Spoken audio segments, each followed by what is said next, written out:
So we're going to get started here. And today I have Alex Anderson with me, and he is the founder of Dream.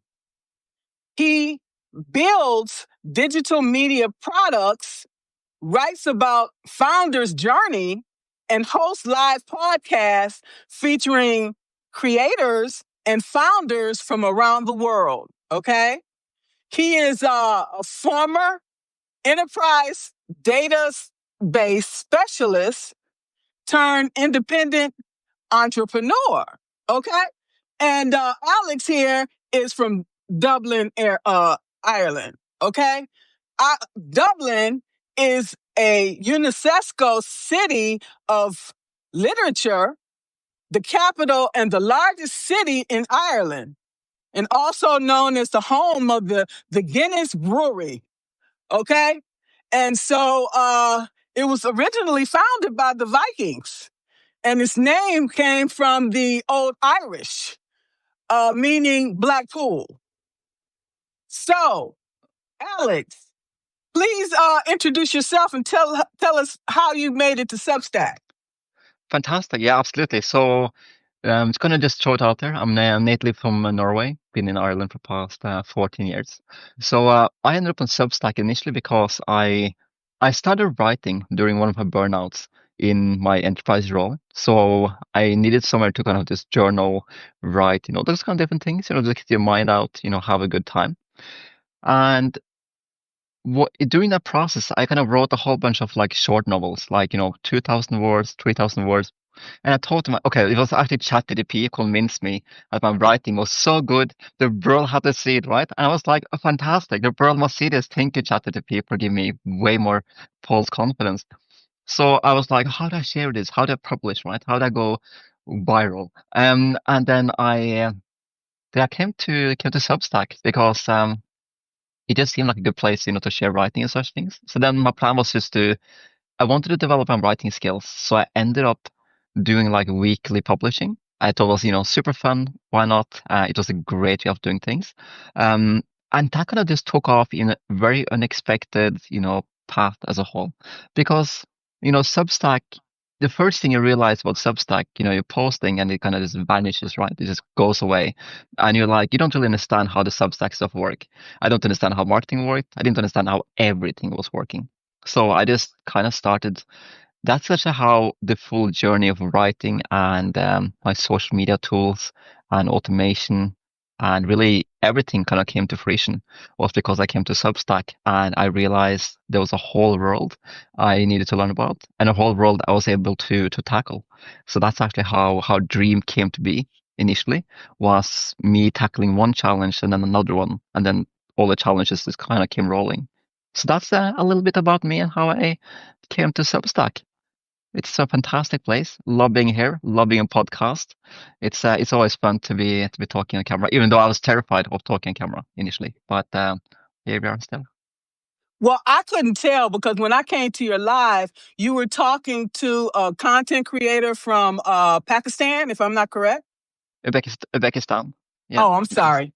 No worries. I found it very interesting that you're from Ireland and she is from wherever you said that country was. And so the conversation was like really like two different sides of the spectrum. You over here and she's over there, and you guys was having a very intellectual conversation. I think it was fantastic. Having a chat with Madina in Uzbekistan was absolutely beautiful because you really get the opportunity to have that conversation across cultures, right? Across cultures and generation. Because me being 38, and she being much younger, it's just I have one perspective. She will have a different perspective. And it shows, it's fantastic. It gives a bit more diversity because, in Ireland, you get an echo chamber of, this world and in a certain, the Western world and so forth, but you don't get opportunity to have a conversation across the globe, in that sense. And I personally love having conversations that can cross into especially cultures I'm not familiar with. I think that's fantastic because, especially in the modern world these days, we are very polarized. You're either on that side or that side. So to go ahead and just cross across that polarization and just meet like, equal-minded people, that's fantastic. I think that's what Substack is all about. I think we are all too intelligent to be too pulled into that madness, to be honest. Exactly. On normal circumstances, I would not approach you, okay, because I would think that you would be closed-minded and wouldn't want to talk to me being an African American, okay? Yeah. So I would avoid talking to you specifically because I would be afraid of being rejected. But after the conversation you had with her, I was felt more willing to reach out to you. Hey, Alex, let's have a conversation. Let's see how we can collaborate. Yeah, And exactly. yeah, so I That's was much fantastic. more wanting to reach out to you. So one of the things that you and I talked about during our conversation is that you reminded me of Anna Taylor-Joy from the movie The Queen's Gambit with the long This hair. my favorite movie of all times. It surely is my favorite movie. I love her. She is literally my favorite actor of all times. I don't think there's any actors that is better than her, in my opinion, at least, because she's fantastic. Truly is fantastic. And the way she can go from this intellectual, but also you get to see this the side where she kind of falls apart with the drinking and all those different things. And, she just plays the role incredibly well. And I just get so impressed by it. I think she's easily my favorite actor. I think I've watched that movie like 4 or 5 times and I never get tired of it. She is truly brilliant across everything she's been doing, in my opinion. And her eyes, I don't know how she does it. She got these incredibly large eyes. And I'm like, you are like human 2.0. How do I become that? She is fantastic. When Absolutely. I Yeah, so when I saw you and I thought about her and it's like you took on her persona standing there and then your voice was just so soft, so just right. And I'm like, "Oh my God, you just had me captivated." Okay? Why, thank you. Yeah, It's and I'm like, yeah, you have that presence about you. no, she truly is amazing, and thank you so much for the compliment. I think that must be the ultimate compliment I've ever had my whole life is to be assimilated with what I think is the best actor ever. From She is. her aura. Yeah, yeah, she's amazing. She Truly. is. She is. Uh, another thing I had told you about that reminded me of you was Clockwork Orange. I don't know if you saw that movie after we talked, but that was a 1971 film written, produced, and directed by Stanley Kubrick. Okay, it was based on Anthony Burgess' 1962 novel. It was a crime sci-fi movie starring Malcolm McDowell. I actually haven't watched it. Um, but I definitely looked up a few trailers and such things, from that movie, which looks very interesting. I'm gonna have to give it a spin and see who is this person. And yeah, definitely, I'm very very curious to see what that movie is about. But it truly is a fantastic movie. No doubt.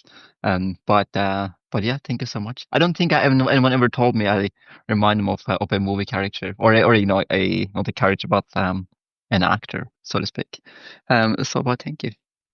Yeah, and also that same Andy Warhol directed a 1965 black and white film, Vinyl, okay, at the Factory, which was an early adaptation of Anthony Burgess' 1962 novel, which I told you you remind me of him too, as well as David Bowie. Yeah, Okay. yeah, you mentioned David Bowie is also one of my favorites, though. I mean, he made the best music of all time, in my opinion. So you definitely gave me quite a cocktail of people to remind you about for sure. But yeah, thank you so much, especially David Bowie, and an actor in The Queen's Gambit. That's my two favorite compliments of all times. My entire life, I think, to be honest. Um, but yeah, thank you so much. Happy No days. problem. No problem. Because when I first started doing lives, I had to take on these personas. And one of my favorite personas is Nene Leakes. Nene Leakes is the queen, okay? She will read you and she will give you receipts. And Yeah, so I took on her persona, and I was able to perform as I needed to at that time. That's fantastic. That's fantastic. I think that's a really good way of doing it because, performing or being on a podcast in general, it's always going to quite nerve-wracking, especially if you're not used to being a public figure of any sort. So it's definitely, a huge thing to step on a camera and be like, "Hi, people," because it's just not something I would personally normally do. It was on my to-do list to build a company authentically. I just didn't know what authentically truly meant, and then I realized that, oh my God, I need to be on camera. I was like, well, let's do it, So I just put up my tripod and I just did some filming by myself. I'm like, okay, I think you're ready, Alex. Go for it. See what happens. Maybe we'll get shred to pieces or not, but so far so good. Yeah, whatever it's going to take for us to get up on that stage or, do that presentation, whatever it is, do that. Okay. If Yeah, you have to take on another persona, whatever. Because if you see me on the street on normal circumstances, I probably wouldn't speak to you. Okay. Because I am really an introvert and I really pick and choose who I prefer to talk to. And oh really? sometimes I just don't want to talk. Yeah. Yeah. Because I'm so active on Substack. Think about it. You would think I'm an extrovert, but I'm not. I'm not. Exactly. Not in no means. Okay. Yeah, But it's actually we go ahead. no, I was just gonna say it's actually quite interesting because like I used to be very extroverted in the past, but I had so many strange experiences on the street that I kind of started becoming more and more introvert because I realized there was a 50-50 chance between bumping into a crazy person and not a crazy person. So I was like, you know what? I'm gonna run to the store and run back and pretend the world doesn't exist because I realized I get this point, like being, extrovert on camera. But I too have also gone very much from extrovert to introvert in general because it's just I find that things have kind of changed a little bit on the streets. People used to be weird. I'm weird. That's fine. But So am I. now people are, yeah, exactly. But now kind of things have, I don't know. I feel like things have just changed in a weird way that my extroversion is kind of becoming more introvert again. Um, but that's fine. We got cameras now. We can be inside and be chatting across the world. It's all grand. Yes, and I have become somewhat of a recluse if it wasn't for the dogs. I probably wouldn't even go out. I still spend most of my time inside, and I'm good with that, okay? I am very good with that. With Yeah. all the trauma and all the things that I've gone through, peace is at the top of my list, okay? Oh, Peace and 100%. serenity, okay? Yeah, And exactly. and as soon as you go outside, here they come. Oh, you want to talk? Oh no, I don't feel like talking. I done did enough talking today. Hi, bye. I ain't got nothing to say. Yeah. No, but exactly. But the thing is, like, you guys actually have, when I first came to Ireland, so there's this thing here, they say, hi, how are you doing? Which is a greeting, right? It's essentially the same as saying hi.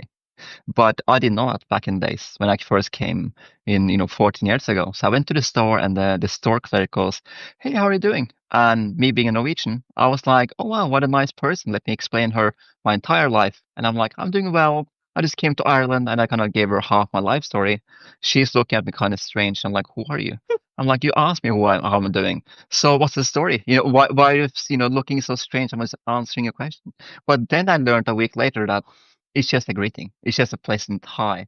I wasn't prepared for Oh, it, but okay. I thought it was funny. Yeah, yeah. But now, after being here for 14 years, I use the same phrase. And then when people do stop and tell me their whole life story, I'm like, oh no, please don't. I was just saying hi. I mean, I've been there, I get it, but I wasn't really asking for it. Just as the store clerk weren't asking for me. So yeah, there we go. That's my coming to Ireland story. Yeah, sometimes I see people coming and I just look down and I'm like, were you talking to me? I'm sorry, I didn't hear you. Yeah, exactly, exactly. It's actually quite Thinking they would funny. go away. Yeah, but it's actually quite interesting because I've been introverted for a while now, and then I was attending something called a SASTOC, which is essentially a founders investor event in Dublin. And whoop, suddenly it's turned off. And then suddenly I was essentially why is it turning? I don't even know. Sorry. Um, It has a share what mind of is? its own. Yeah, it definitely does now. Um, all right.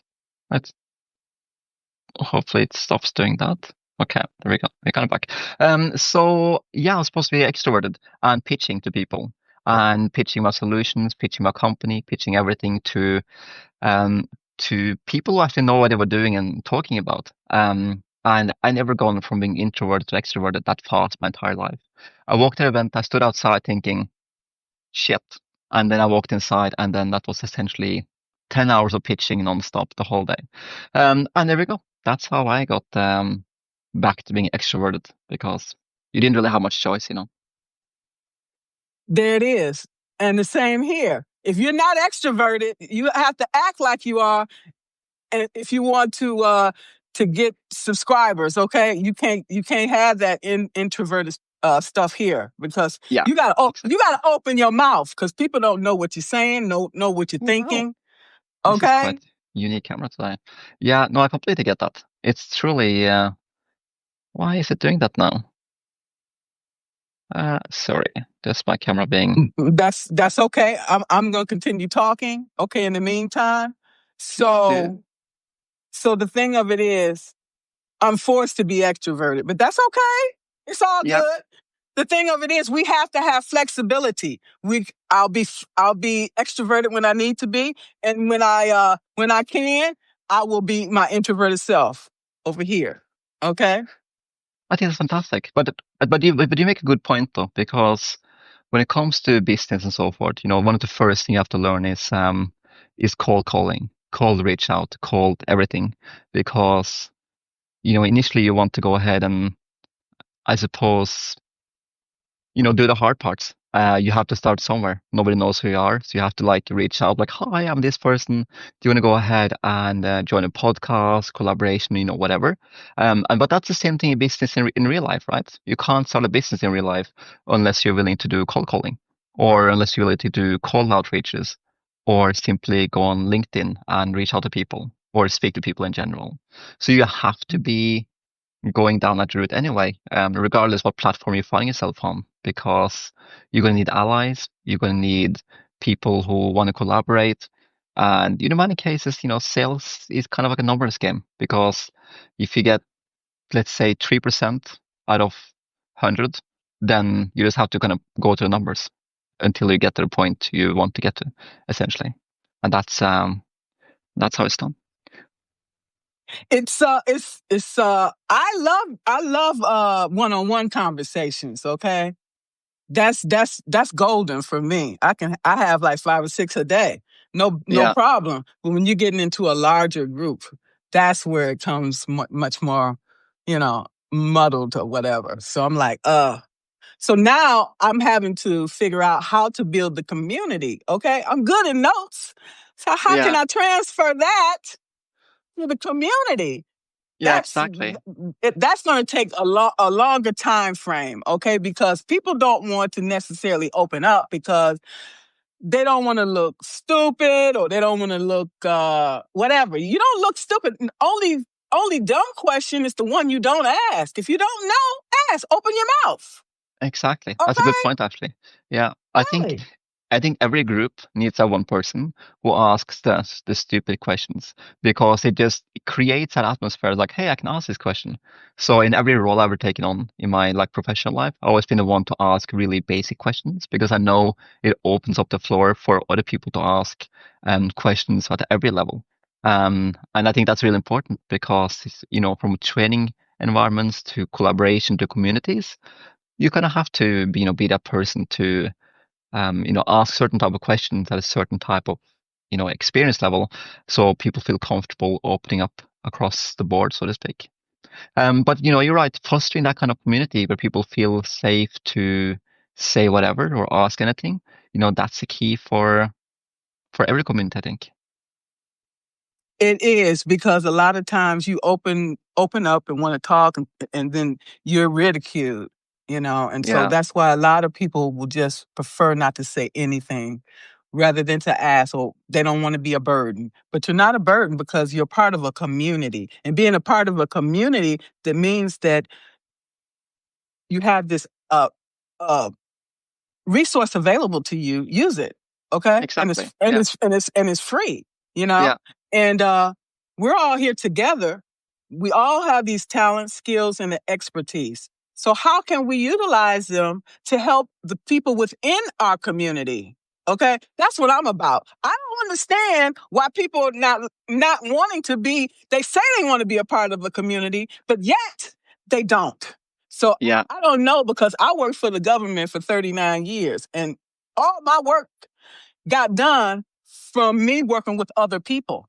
I Yeah. couldn't get my Exactly. work done unless I talked to you and say, I need this documentation because it's missing from my report. Can you Yeah. please provide me this so I can complete this? We all on the same mission. Okay. Exactly.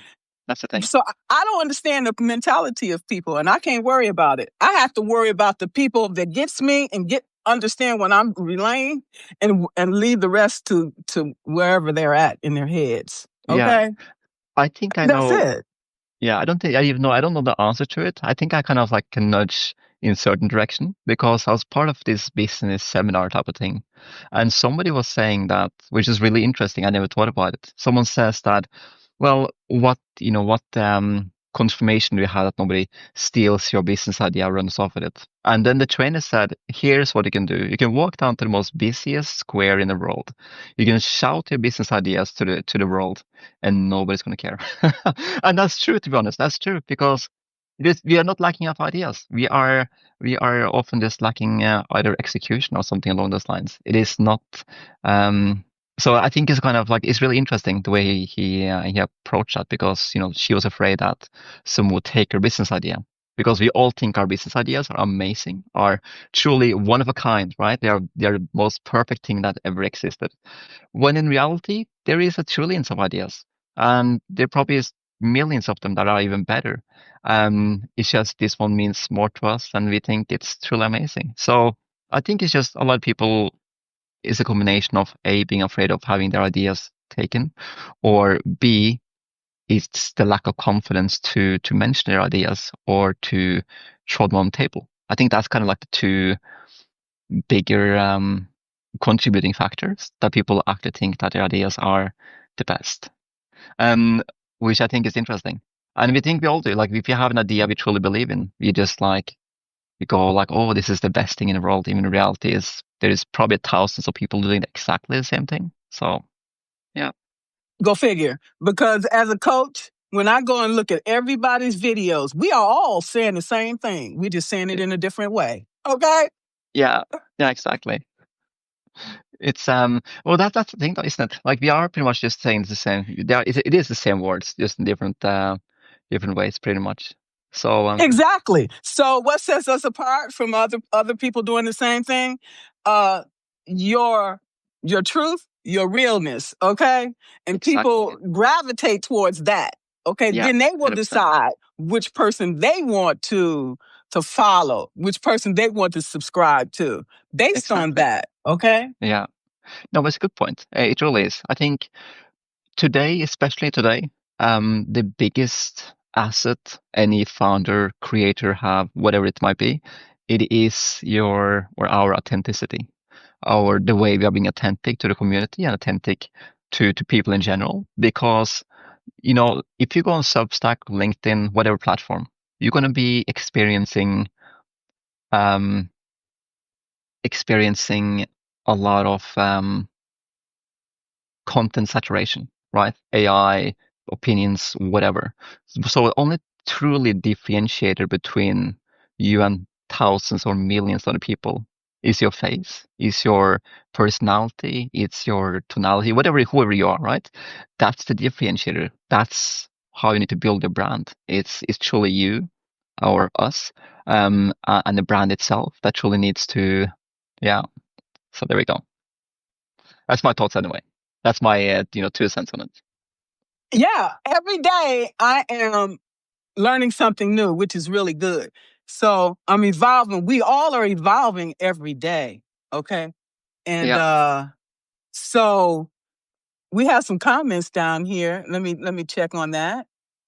Kyra said a beautiful gift from this technology is the ability to connect with a wide variety of people from different cultures. I completely agree. It truly is. I think technology is that one thing that allows us to make that full connection. And even though the political landscape may be completely insane, we can still make those authentic connections. And I think that's amazing. For example, me being a fairly queer person still makes friends with somebody who's deeply Muslim, for example. I think that's fantastic because it just allows us to kind of go through all those different things. And I don't have time for all that hate. And neither does she, right? So, but the friendship can still be made because we are still making it on a authentic, um, you know, humanity type of thing, so to speak. If that makes sense. Does that make sense? Um, Absolutely. yeah, Absolutely. You are so open-minded. That's why I reached out to you and like, hey, let's do this. Okay? it's Yeah. but I think that that's the way to do it, right? I think that's the easiest way to kind of battle situation you're currently in, where everyone wants to hate everyone, is to befriend everyone. You know, just befriend the most unlikely people we possibly can, the ones that are the most religious, the least religious, the most this, most that, whatever it is. Just befriend all of them and truly learn from who they are, their culture, their experiences, whatever it might be. And then we can at least, while the world is going crazy, at least our circle can be diverse, interesting, and different. And I think that's really, the key to everything. And I think as that kind of spreads, this type of meaningless hate that we're seeing is going to melt away anyway. Hopefully, ideally, you know? Through one conversation at a time. I worked for the federal government for 39 years and traveled around the world. And as an African American woman, my job was to educate people because people have stereotypes and they Yeah, think, okay, this person, what are they doing here? So I have a role to educate people. You know, I am exactly. I'm not the same as everyone else, okay? None of us are. So Yeah, you put me in this box, okay? And I'm gonna show you why I don't belong in that box. And I'm not exactly. going in that box. Period. You go in there yourself, because I'm not going in there. Okay? When I left my daddy's house, that was it. Yeah, no, exactly. Okay, that Makes was perfect it. sense. Okay? Yeah, 100%. Yeah. I noticed, So we have to show people how to treat us. Okay? By yeah, no, first having respect for ourselves. yeah, no, 100%. I think that's really important. Respect for ourselves, but also respect for other cultures, but also inviting conversations that are unlikely because sometimes a lot of these things breaks down in a conversational aspect, and people are like, oh, you can't say that or you can't have that conversation because of this or that. But the moment you allow those, let's say, touchy conversations to happen or to form, you actually get the chance to influence someone's opinion. For example, I was at a party like a few years ago, and one of the guys, he desperately wanted to bring up, trans topics and all these different things. And everyone was like, oh, don't do it, not here and such things. So like, no, no, go for it, go for it. I want to hear it. I want to hear all of it. And then he brought up all the different things, all the different hatred. And I was like, fantastic, let's have a conversation about this. And I said, okay, let's do this. We'll do a shotting competition. For every fact or thing you mentioned that are incorrect, you shot. And every statement I make that I'm incorrect, I shot. And we go ahead and check three resources per topic. Needless to say, the guy got absolutely hammered. And so did I, to be honest. I got very educated. But the point being, we had a fantastic conversation. And it was, it was laughter. It was it touches the topic that nobody wanted to touch, but we turned it into something that was actually engaging, interesting. It was, we took on something that a lot of people wouldn't be willing to do, in a very wholesome manner. And that's, the key element. Because a lot of times, it doesn't really matter if you're on left or right, I think. I think there's a lot of topics that we simply, or people simply refuse to discuss, refuse to touch, and it just refuse in general. Don't have a conversation about it or allow themselves to play what does both sides of one opinion look like. Let's explore that. And I think the moment you do it, regardless of who we are as people, regardless of what we believe in ourselves, I think that's the point we truly get to the root understanding of something. It's allowing ourselves to view the same topics from a supportive and oppressive manner, and simply filter it through a more clear lens, I think. So that's my topic. That's my thoughts on the whole topic, at least. Yeah, my own experience. Cool. Yes, I love that. Let's see if we have some more comments here. Let's see. Advocate and advocates for the spirit say we need to be what we need to be. Okay, I agree with that. We need to stop looking for approval. She said, sharing is vital for communication. One brave soul is understood by those of the same train of thought. Even thought is like a gem, most definitely. Kill them with kindness, Brandon says. Alex, how does that influence what and how we build and sell digital products today? That's actually a great question. That's a huge question. That was something that I was really scared about, was to show up and to be judged for who I was rather than what I was selling or my products or solutions. That was initially my super concern. But the reality is that it wasn't so much of a concern at all. I came to realize very quickly because people have pain points, and they really want to solve them. And in many cases, that pain points, they're looking for the best person to actually do it, to solve their issue. While they may judge you initially or judge me initially, which happened plenty of times, I'm sure of it, they're more interested in the actual solution itself and the price, because it's always going to be the problem versus price versus the outcome. So in many conversations I go on video, I always notice people pull back or they strike a certain face expression before the conversation really begins. And that's completely fine. I'm seeing it 1,000 times. I probably see it 1,000 more times. But when a conversation starts flowing and they realize that you genuinely care about their problem, about their company, about the outcome, the conversation often changes quite a lot, I've come to realize. So there is that. I'm not saying that there are going to be sales who are not going to be falling through because of who I am as a person, but I'm saying that many people are more obsessed with the actual issue than anything else. But I was worried about the same thing when I was attending the SaaS talk, for the founders and investors and such things, that I would get massively judged and for who I was and not for what I was doing. But in reality, it wasn't the case at all, because I have somehow mastered the art of walking with great amount of confidence. And I'm dressed quite well normally. I'm usually dressed in quite well-fitted clothes and such things, which helps me gain authority and trust with people, I think, when I meet them on the street or on events or face to face.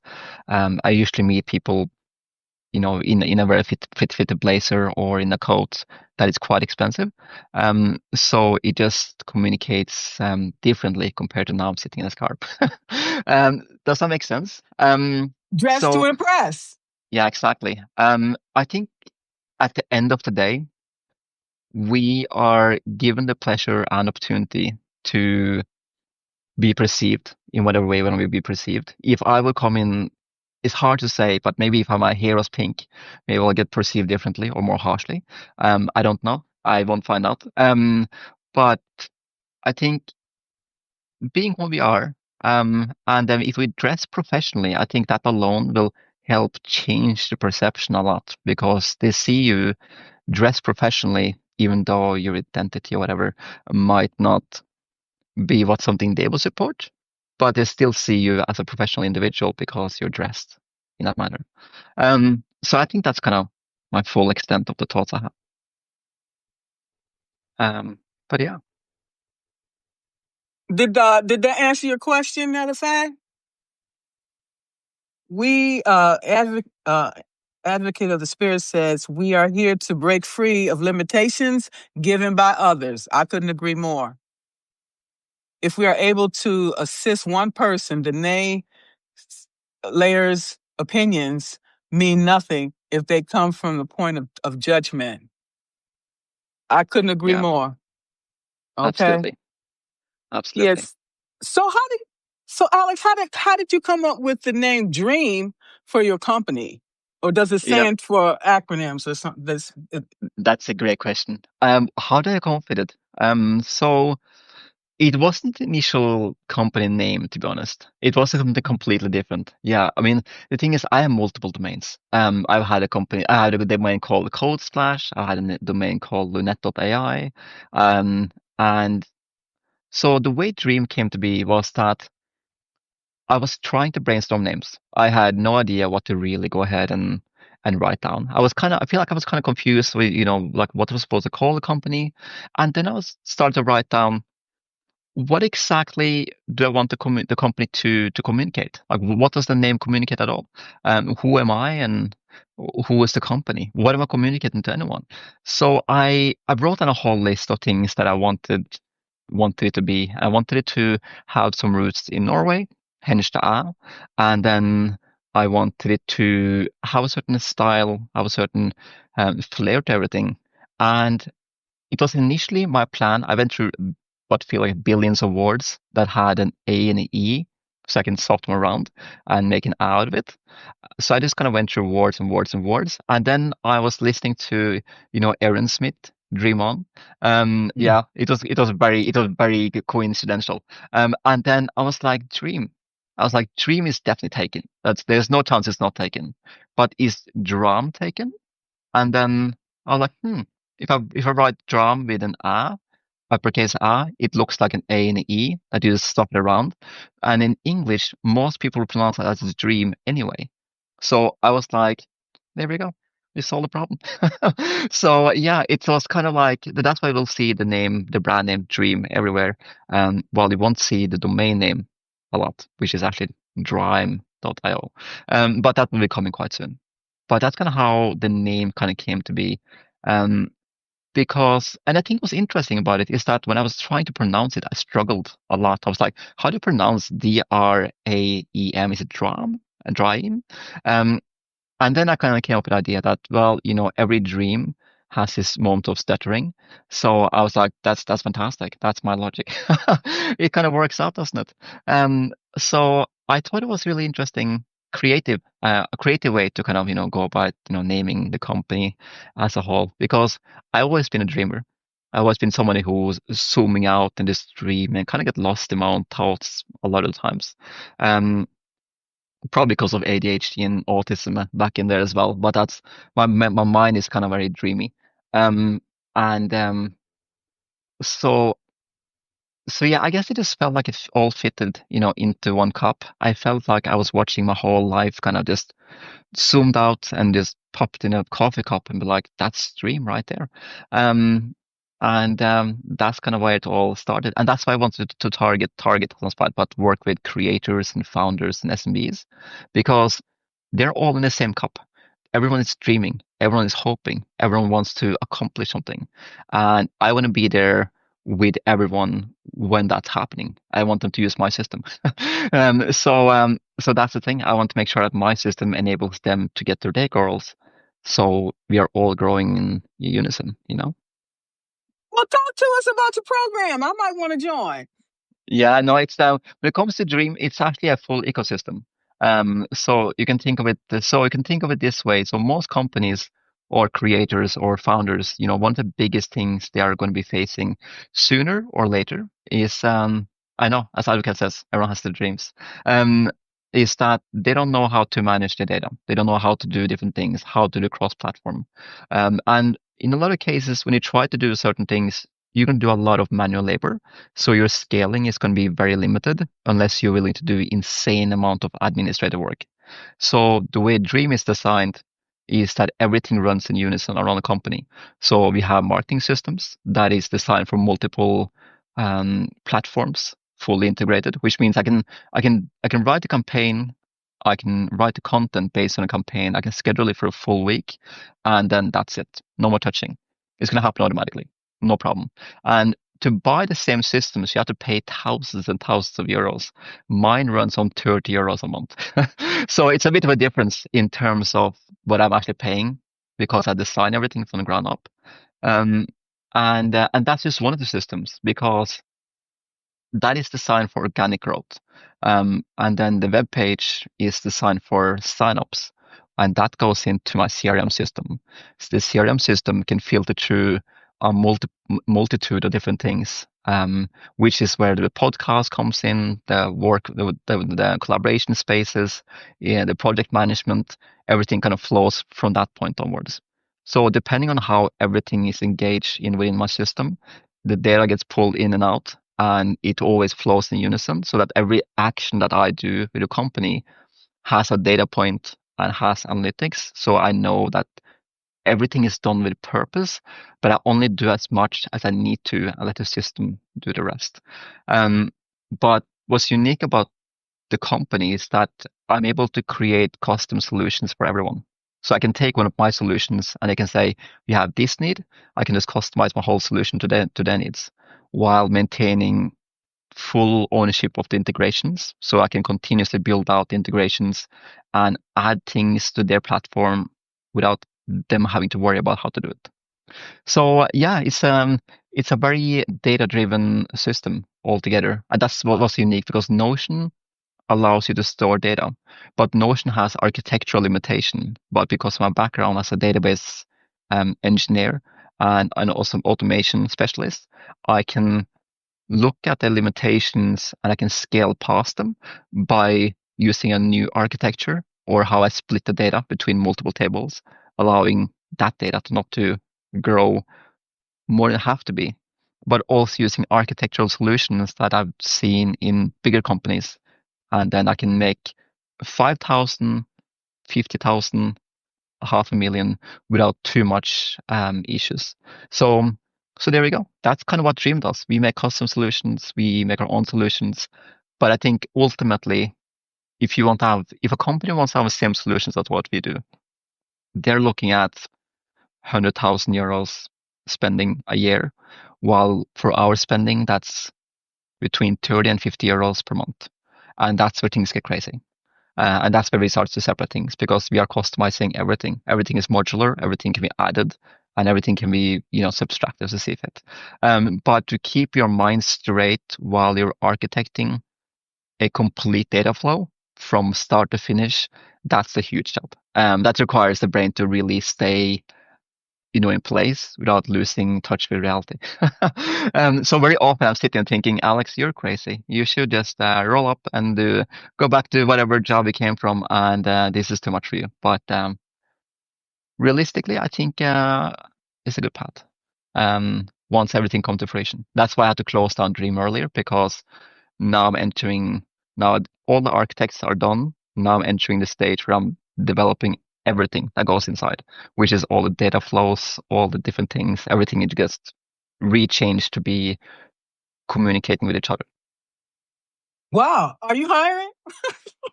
Great question. My friend was asking the same thing. Am I hiring? That's a fantastic question. I hope to be one day. I was speaking to a recruitment company last week, and they were asking me questions to like, what do you need help with? And I was like, I suck at designing. I suck at website designing. That's going to be an issue in the future. And I'll let you guys know. I'm not bad at it. It's a bottleneck. I do system solutions very well, but designs and social media content, that's my bottleneck. And that's someone I'm going to definitely have to hire at some point because I can't, like now I'm spending 3 days per section making a web page, and that's way too much time for me. I need to spend less time and get things moving faster. So I just dropped the whole web page and said, okay, back to system designs, let's get that going, and then we go back to web page eventually because this design part, I mean, I spend like days just wondering which color scheme to use, which font is good, which gradient. I'm going to go with that system, I'm going to go with glass architecture. What's the story? It's so many questions.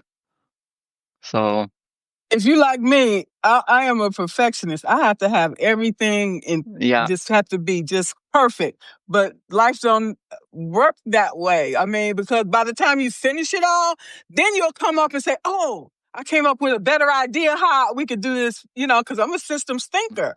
yeah, exactly. And you could be in the development stage forever. Oh, 100%. That's a big challenge. Knowing when to stop and when to ship is a huge thing. Because I actually recently saw a company that was promising crazy stuff.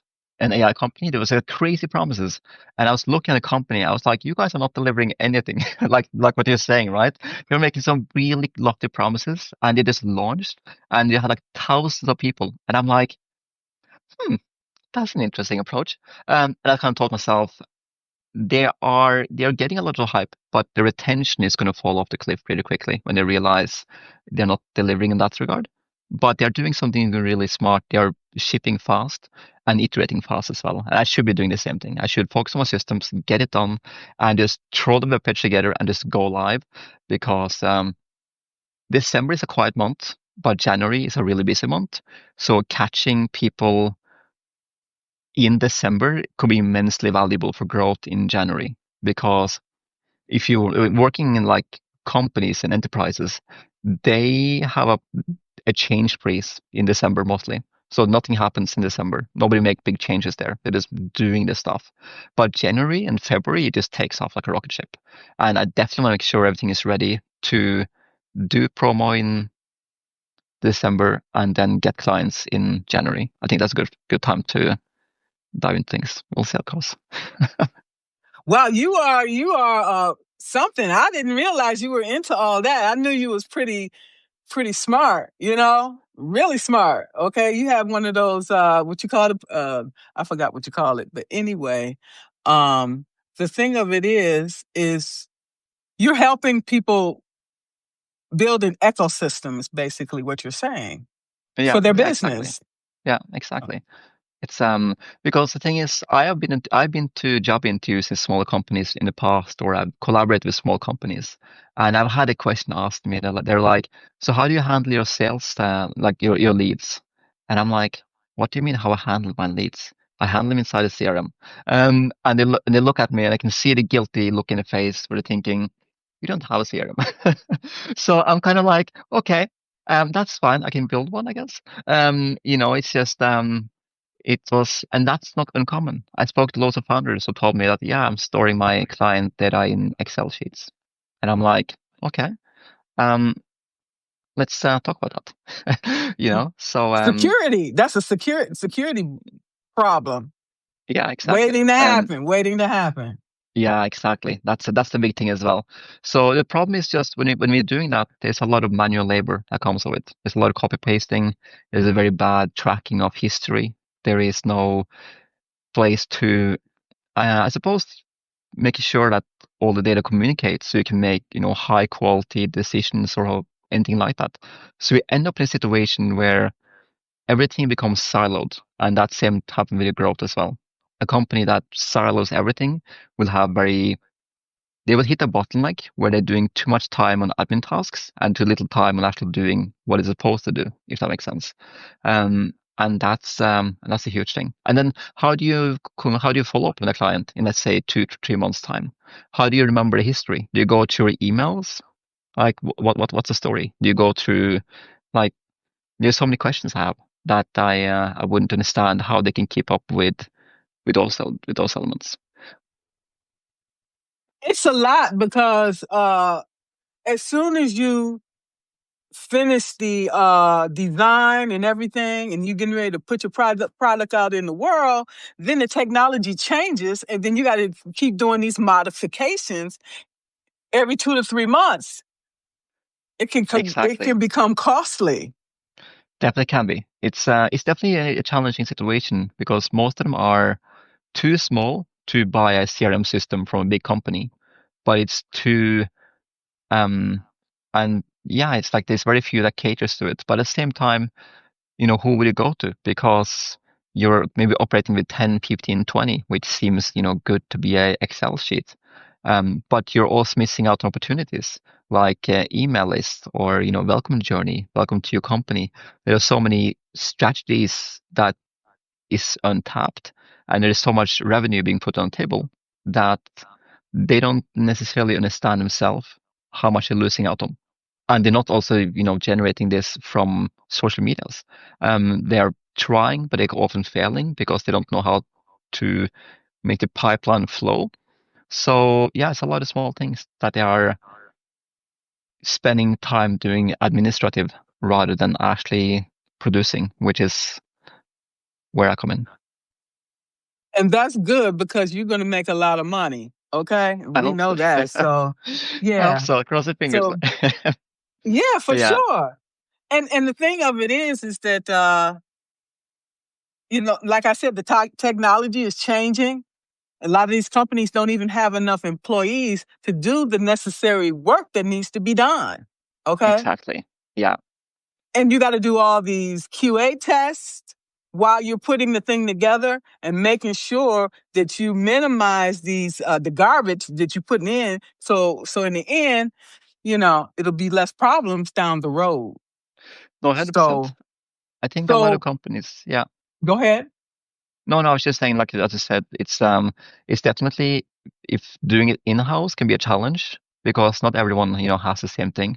But I really got the idea because in every company I ever worked for, every single one, it doesn't matter if the company is 20,000 employees, 350,000 employees, if they're making billions or tons of billions, it doesn't matter what stage they are financially. They all have one thing in common. They all have a process that is costing the company either hundreds of thousands or millions. And they're all easily automatable, right? All of them are. So if companies who have access to unlimited money, unlimited people, resources, everything, if they can't do it, imagine what an SMB company can't do, right? They're far less. And they might be specialized as a salesperson and building their company based on that. They would have no idea how to do automation. So that's kind of where the logic came down, is that no matter the company, every company has these holes that is stabbing a hole of the money sack and is watching the money run. So I think that's, it's interesting. It's fascinating. So I just realized that it was a good place to dive into. Yeah, and I'm gonna tell you the truth. There's no way in hell we can keep up without automating these repetitive tasks. It's just too much. Yeah, Okay, 100%. I can't keep up. Okay, I'm like, where am I getting these emails from? Where am I getting all these messages from? Okay, Yeah, I done no, I done exactly. created I done created this monster and I can't figure it out. But anyway, the thing of it is I try to find a system that has as many functions as possible because I don't want to have to use 10 systems to do one job. Okay, Exactly. Yeah. and that's another thing. Okay. But that's actually quite challenging. For example, what you mentioned on the first point is that when I'm working in tech, sometimes you experience communication happen through systems, and sometimes it's through email, and you kind of lose track of those kind of different things. If any of my clients have an issue, they would raise a task or a case with me. If a case get raised with me, every single email they send me come to the very top inside my own dashboard, and I only work from a dashboard. So I wouldn't pay attention to my email. I just filter through all the communication that are relevant or highly relevant straight into the dashboard so I can see everything straight away. So it's all about, making it smart, but you make a good point. So here is kind of like, here's where things get interesting and where Notion really stands out is we often think about how many different systems we have to use to solve one problem, but it's all about integration. So if we take all the best systems, we put them into one system, we get access to every single thing in there. So my logic is that no company is best at doing something. So if I can use the best companies at whatever they're doing, integrate their stuff and use that, and I can change that company as I see fit based on who's the latest or who's the best at a time. So that's the power of being modular, of using integrations, of using data flow, is to integrate those who are doing the best job and skipping those who are not, because the big systems, they will just say, here's everything, but you won't know how to use half of it. And they might not be the best at doing some of these things. So there's that as well. So I think that's why Notion is really powerful, because you can just do everything. You can integrate as much as you want. In Notion is as powerful as its integrations, essentially. If you know how to integrate, you know data flow, Notion is powerful. Otherwise, it's a bit of just a template system.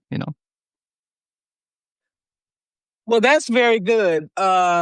So I really appreciate you coming in and having this conversation. We realize that technology is changing faster than we're breathing, Yeah, honestly. So it it's is. hard. Yeah, It's hard to keep up, And it is. so So building this ecosystem, if people need help with that, they can definitely reach out to you. Absolutely. And the best part is that once everything is live, they can simply just sign up for anything in Dream and they will see how things are actually working. And they get to see visually how everything communicates. So it's a quick way to get insight into how to build an ecosystem for 2025 and onwards.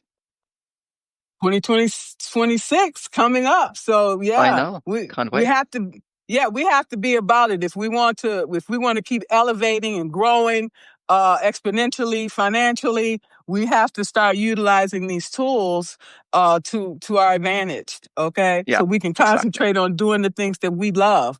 What that may be. So that's really does key. Yeah, it is. Absolutely. Does anybody have any comments or questions for Alex? The advocate of the spirit said, she said, you are a dream weaver. Thank you. Thank you so much. I try my best to weave dreams and data and see where it goes. Yes, and you also are empath, okay? This is and true. you're intuitive, and I could tell that when I met you. So yeah, we have a lot in common. We definitely do. It'd be fun to collaborate more. Absolutely. I'm all for it because I always have a lot of ideas, okay? That's And those fantastic. ideas can turn into making some money. I'm all for Exactly. for a Amazing. partnership. That's amazing. We should definitely explore these things. I love ideas. I got loads of ideas as well. And meeting other people with ideas is fantastic. It's my favorite thing. Absolutely. Well, thank you so much, Alex, for coming in today and having this conversation with us. I'm sure we've all learned a lot from you. And that's why we like to bring subject matter experts in like yourself so we can continue to elevate and grow. Thank you for having me, Margaret. It was fantastic. I really enjoyed the conversation. I really enjoyed the podcast. And yeah, it's it's a fun experience to be sharing what I'm actually working on and all those different things because most of the time I sit there alone and just work in the darkness. So it's nice to speak about these different things on your podcast. Thank you. Do you have any final words that you would like to share? No final words, at least not big words, but at least I have these ones from my own learnings is that we don't always need to know the direction we will end up going, but the most important part is really to start to move in a direction with some momentum, and you'll be surprised what falls in place in the future, even though it may seem hazy, confusing, and quite challenging, a lot of self-doubt. I find that when we move through all those things, we actually find that things falls in place more than we may expect them to. At least that's what I learned with Dream. So there we go. Thank you so much, Alex. All the best, and I will be in touch. Fantastic. Looking forward to it. Enjoy. Nice to meet you, everybody. I see you all around. Thank you. All right. Thank you. All right. Cheers. Bye. Bye-bye. Cheers. Bye-bye.